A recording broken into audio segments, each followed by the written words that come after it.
Robbo, must be nearly finals time. A big turnout here to see you guys. How are you feeling after the weekend? I'm feeling pretty good, as you said. We've got 4 games to go. It's good to see the media come down. They've been pretty supportive all year, though, which has been a plus for us, especially in the landscape we're in Brisbane. So obviously wins contribute to that, and if we keep getting them, it's always going to be good for us. But I'm feeling pretty good. We played a scrappy brand on the weekend, but it got the win, which is really good. So that holds up in the tough stuff. It's not every day that you win 6 in a row and you drop from second to third. That was a weird feeling. Yeah, I'm watching a few games a bit closely now, especially in the back half of the year. The West Coast Eagles played a really good game. I think Kennedy kicked 7 or 8 or something like that, so has obviously got the percentage boost a little bit there, and we dropped down. But we're just focused on our games. We can't really do too much around the ladder. It's just a week at a time for us.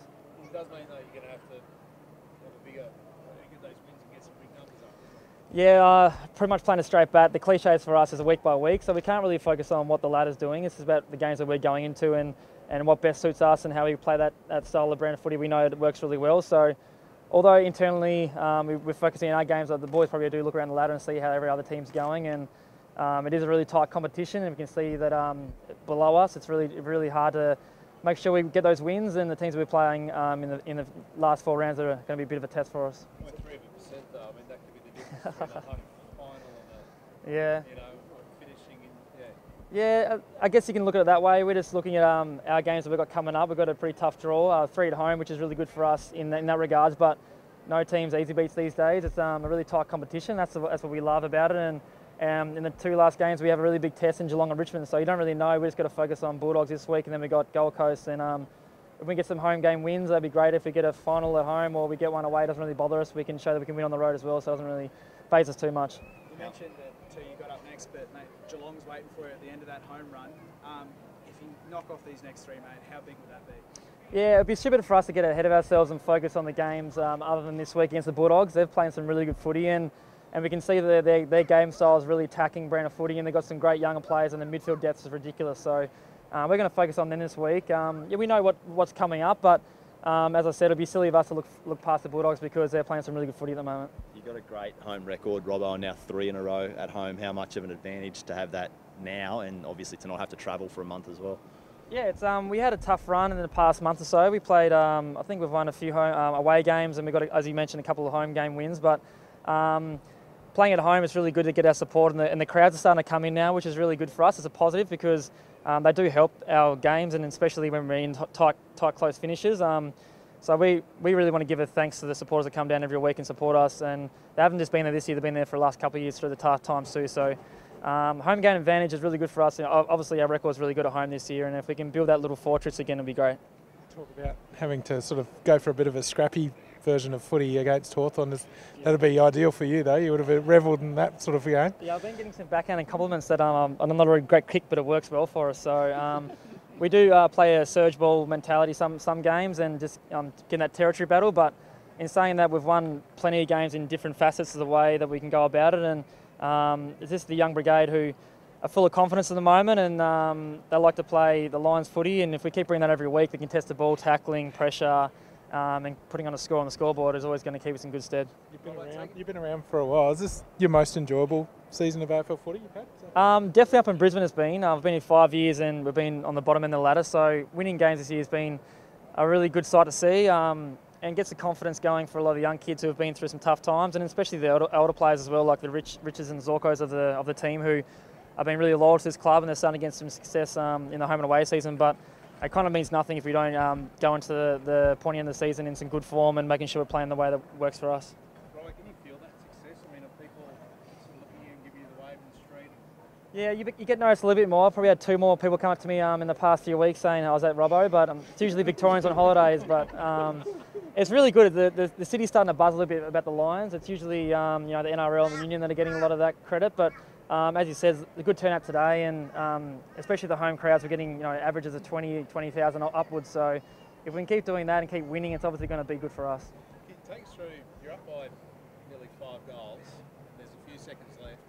You've run the best part of 50 metres to take down a bloke and tackle him inside 50. Can you talk us through that mindset? That's pretty much the mindset of the team. Our motto at the moment is to play to the final siren type thing. Like, that's not a written one, but that's just the way we play our footy, because we understand that if we go away from the things that make us a good team, it can easily fall apart. Any team can be off by 10% of the day, so we don't care if it's the first minute or the last minute of the game. We want to play to the final siren, and that's held us in really good stead this year. We've obviously lost a couple of close ones, but we've won a couple of close ones, and it puts good experience under the belt. If you keep fighting out to the end, no matter what position you're in the game, it works well for us.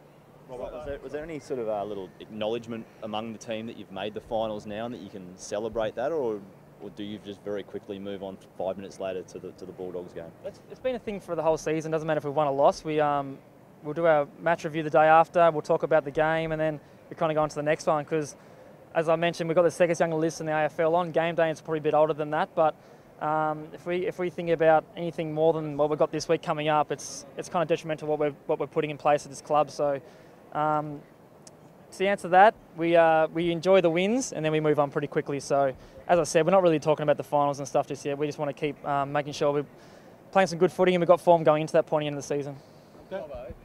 When you're on the goal line and you think that there's been an officiating error, as a playing group and you're a very experienced player, do you think there's a trust communication between players and officials at the moment to try and get the score right? Did you see the Carrara incident yesterday? Yeah, I've seen a couple. Obviously, the match review or the score review has been coming under a bit of criticism lately. It's a tough one to get because apparently, we get told that every goal's reviewed, every point's reviewed. So we'll tell the umpires if we believe it's touched or not, and the rest is out of our hands. So if it's knocked back in play and it's play on, it's kind of hard to get that review going. So there's things in place where, as players and umpires, we do trust that it's happening behind the scenes, and I think they're working on a new system that's going to be good for the finals end of the year. So we can only control what we control in game. We tell the umpires, yes, touched if it's not touched. So goes back to centre bounce. It hasn't been reviewed, then we've got to get on with it. So we can't dwell on those little things. When you see that, though, how does it make you feel in your heart as a player who's about to go through a stage where there's going to be big moments in this season? I think big moments in plenty of games in the past seasons as well. It's not all down to one thing. I think we get a little bit hell-bent on little mechanics of the game and what's fair, what's not fair. Umpires calls can go your way, they can go against you. You just got to kind of get on with it, and that's something that I've learnt personally because I'm a pretty passionate player, and I get hell bent on my opinion in game that I think you should have called that. It's a free kick there, but they got a hard job, umpires, especially the review system as well. So we just got to kind of get told to get focused on our job and what we can do right, and if we can't change anything like the umpires calls, you can't change it. We get told that since we're under 12, so. We've just got to get on with the game and hopefully it goes our way though. I can't hear from the back. You might have been asked this question. Did you play in the 09 final, the Brisbane Carlton game?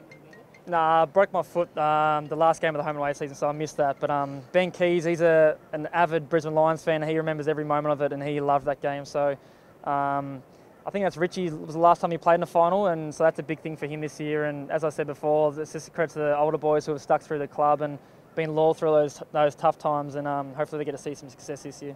When you were at Carlton, did you think when that game was going on, and you weren't there obviously, but that would be the last time they'd be a final of the Gabba for a decade? You wouldn't think that. With the team that Brisbane had at the time, and they acquired Brentford Vole the year after, I thought they would have had a lot of successful years coming up. But since I've been in the club, we've always focused on trying to get back up the ladder and making the Gabba a fortress again. I can't wait. Hopefully, we'd love to have a final at the Gabba because the atmosphere you get there is ridiculous and it's so loud. So if we do, that'd be amazing. If not, we'll just try our best to get a win anyway.